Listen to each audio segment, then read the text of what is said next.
السلام عليكم ورحمة الله وبركاته نحمده ونصلي على رسوله الكريم أما بعد கண்ணியம் நிறைந்த அல்லாஹுவின் நல்லடியார்களே, அல்லாஹ் ரப்புல் ஆலமீன் சில மனிதர்களுக்கு உயர்மட்ட அந்தஸ்தை வைத்துள்ளார். யாரும் எண்ணி பார்த்திராத, யாரும் கற்பனை செய்ய முடியாத விசேஷ சிறப்புகளை அல்லாஹ் வைத்துள்ளார். பொதுவாக உலகத்தினுடைய மரபு என்னவென்றால், மனிதனை மண்ணறையில் வைத்ததற்கு பின்னால் சன்னம் சன்னமாக மண் அந்த மனிதனின் உடலை தின்றுவிடும். குர்ஆன் அழகாக இதை சொல்லும். காலமை யுஹில் இபாம வஹிய ரமீம், உடல் மண்ணோடு மண்ணாக சிதைந்து விட்டதற்கு பின்னால் மீண்டும் உங்களை உயிரோடு எழுப்புவது யார் என்ற கேள்வியை, உலக உண்மையை குர்ஆன் பேசுகிறது. கண்ணியம் நிறைந்த அல்லாஹ் நல்லடியார்களே, மனிதனை மண் தின்றுவிடும் என்ற இந்த பொது விதி இருக்கிறதே, சில மனிதர்களுக்கு அல்லாஹ் இதிலிருந்து விதிவிலக்கை வைத்திருக்கிறார். அவர்களின் உடலை மண் தீண்டுவதை அல்லாஹ் ரப்புல் ஆலமீன் தடுத்து வைத்திருக்கிறார். அதிலே மிக முக்கியமான நபர்கள் நபிமார்கள். நபிமார்களின் உடலை மண் தீண்டுவதில்லை. நாம் வரலாற்றிலே பார்க்கிறோம், சையதுனா யூசுப் அலைஹிஸ்ஸலாம் அவர்களின் உடலை இஸ்ரவேலர்கள் மூசா அலைஹிஸ்ஸலாம் காலத்திலே 1000 வருடங்கள் வித்தியாசம் இருக்கலாம், அவர்களின் காலத்திலே தீஹ் என்ற ஊருக்கு செல்கின்ற பொழுது யூசுப் அலைஹிஸ்ஸலாத்தின் உடலை அவர்கள் தோண்டி கையோடு எடுத்து சென்றார்கள் என்பதை நாம் பார்க்கிறோம். நபிமார்களின் உடலை மண் தீண்டார். முஸ்னத் அஹ்மதிலே ரசூலுல்லாஹி ஸல்லல்லாஹு அலைஹி வஸல்லம் சொல்கிறார்கள், இன்னல்லாஹ் ஹர்ரம அலல் அர்தி அஜ்ஸாதல் அன்பியா, நபிமார்களின் பூத உடலை மண் தீண்டுவதை அல்லாஹ் தடுத்து வைத்திருக்கிறான், ஹராமாக்கி இருக்கிறான். இந்த விசேஷ சிறப்பு நபிமார்களுக்கு மட்டும் அல்ல, அதையும் தாண்டி சில மனித புனிதர்களுக்கும் இந்த சிறப்பு இருக்கிறது. மிக முக்கியமானவர்கள் ஷஹீதுகள், அல்லாஹுடைய பாதையிலே உயிர் தியாகம் செய்த அந்த உன்னத மனிதர்கள். 1932 ஈராக்கில் நடந்த உலகத்தை ஆச்சரியத்தில் ஆழ்த்திய ஒரு நிகழ்வு. ஈராக்கில் மதாயின் என்ற நகரத்திலே 2 சஹாபிகளுடைய கபர் இருக்கிறது. தபூக் யுத்தத்திலே உயிர் தியாகம் செய்த ஹுதைஃபத்துல் யமான், அப்துல்லாஹ் இப்னு ஜாபிர் ரலியல்லாஹு அன்ஹுமா இருவரின் மண்ணறையும் அங்கு இருக்கிறது. பக்கத்திலே திஜிரா என்ற நதி ஆறு ஓடுகிறது. ஒரு சமயத்திலே இந்த ஆற்றின் வெள்ளப்பெருக்கின் காரணமாக இருவரின் மண்ணறையிலும் தண்ணீர் புகுந்து விட்டது, தண்ணீரால் நிரம்பிவிட்டது. இதை குறித்து இந்த அரசாங்கம் முடிவெடுத்து கபரை இடமாற்றம் செய்ய வேண்டும் என்ற நீண்ட பரிசீலனைக்கு பிறகு ஒரு முடிவுக்கு வருகிறார்கள். நாள் குறிக்கப்படுகிறது. உலகத்தில் உண்டான பெரும் மேலை நாட்டு தூதுவர்கள் அனைவரும் வந்துவிட்டார்கள். கபரை இடமாற்றம் செய்ய வேண்டும், அதற்கான வேலைகள் எல்லாம் நடந்து கொண்டிருக்கிறது. இன்னொரு ஆச்சரியம், அந்த நகரத்திலே 5 லட்சத்திற்கும் மேற்பட்ட மக்கள் ஒன்று கூடிவிட்டார்கள். கபரை அவருடைய பூத உடலை தோண்டி எடுக்கப்படுகிறது. ஒரு கண்ணாடி பேழையிலே பெட்டியிலே அவர்களின் உடலை வைக்கப்படுகிறது. சுற்றி நின்றவர்களுக்கு மிகப்பெரிய ஒரு ஆச்சரியம், சில மணித்துளிக்கு முன்னால் மரணித்தவர்களின் உடலை போல அவர்களின் இந்த உடல் இருக்கிறது. மேலே போர்த்திய துணிகளும் கூட இந்த புதுமை மாறவில்லை.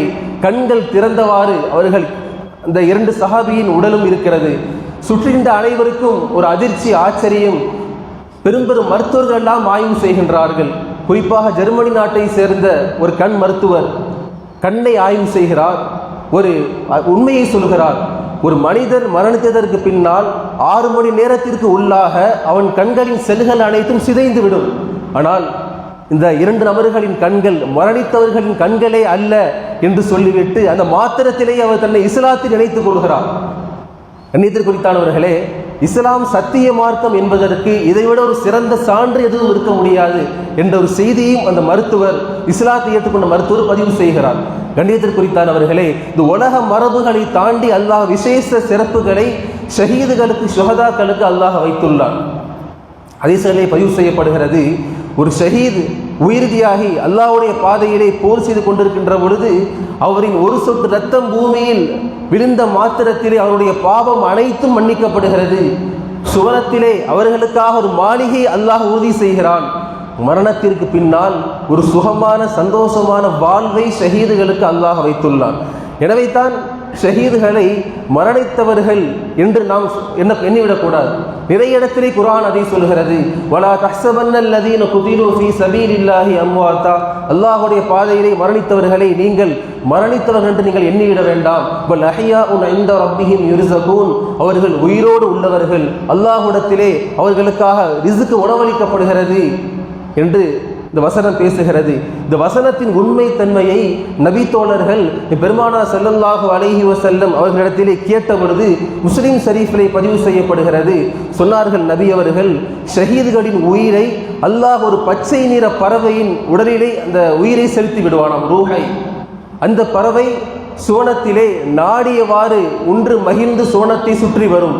அது மட்டுமல்ல, அல்லாஹுவின் அரிசை சுற்றி கண்ணாடிகளால் ஆன கண்ணாடி கூண்டை இறைவன் தொங்க விட்டிருப்பானாம்.